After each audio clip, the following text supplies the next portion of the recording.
Bonjour Clément. Bonjour René. Alors, les nouveautés sur le stand Super. Alors cette année, nous présentons quelques nouveautés comme d'habitude, Ouais. notamment cette Skyper 2, donc, qui est une sellette, un cocon dédié au cross-country et à la compétition. En termes de développement, on a amélioré certaines caractéristiques de vol de la Skyper. Donc on a revu un petit peu le châssis, la structure, de manière à avoir une sellette plus cohérente, notamment avec les voiles très allongées, qui sont maintenant utilisées par de plus en plus de pilotes en France et en compétition. Une fois les caractéristiques de vol améliorées et ce travail fait sur le châssis, on s'est concentré dernièrement donc, sur le design. D'accord. Avec, Elle est très belle. Hein. Voilà, merci. Avec un design assez novateur, une certaine rupture, on va dire, avec ce qu'on avait avant. Oui. On est fiers de présenter ça à la Coupe-Car. On a des très bons retours jusqu'à présent. Ah bah oui. Voilà, donc aujourd'hui, on présente ça en avant-première. Et l'idée, c'est d'avoir une sellette qui soit prête et qui soit commercialisée courant 2017. Courant 2017.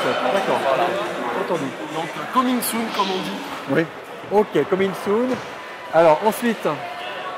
En dehors de ça, on peut parler de l'Everest 2, l'Everest 3 d'ailleurs. Bon, dans une catégorie complètement différente, hein, puisque là il s'agit d'ultra léger. Donc c'est notre toute dernière sellette dédiée à la haute montagne et vraiment à l'ultra light. Donc on avait déjà montré des prototypes d'Everest 3 à la dernière Coupe-Car. Et là on est sur une version définitive, donc qui est désormais en production et qui sera livrée dès le début novembre. Donc on est à peine plus de 200 grammes sur la sellette. Avec les mousquetons, on est à 330 grammes. Voilà, aucun réglage, ultra minimaliste, juste ce qu'il faut pour décoller des hauts sommets. Autre nouveauté. Ensuite, on peut parler un petit peu des voiles, puisque Super désormais, donc c'est pas seulement des sellettes, mais aussi des voiles, en plus des parachutes et des accessoires. Oui. On peut dire qu'aujourd'hui, on fait plus ou moins everything for the pilot, tout ce dont le pilote a besoin. Donc, si vous voulez bien me suivre.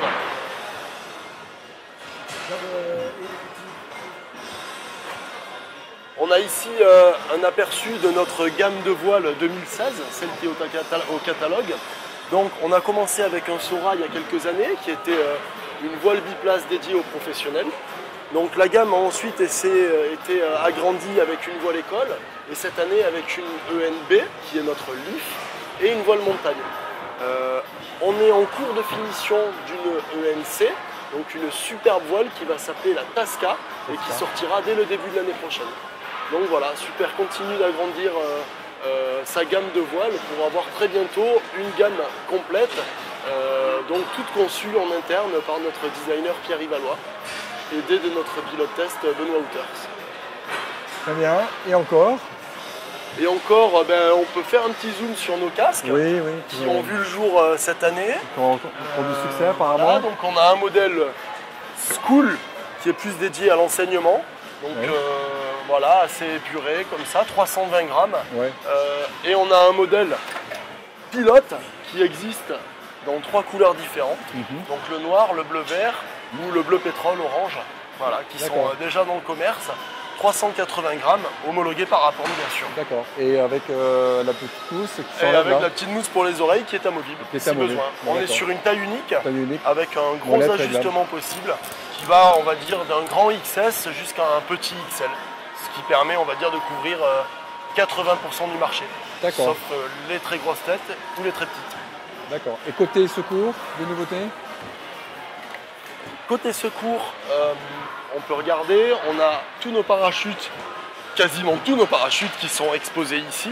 Donc du modèle école au modèle ultralight, en passant par le parachute carré, donc qui est une nouveauté qu'on vend maintenant depuis une petite année.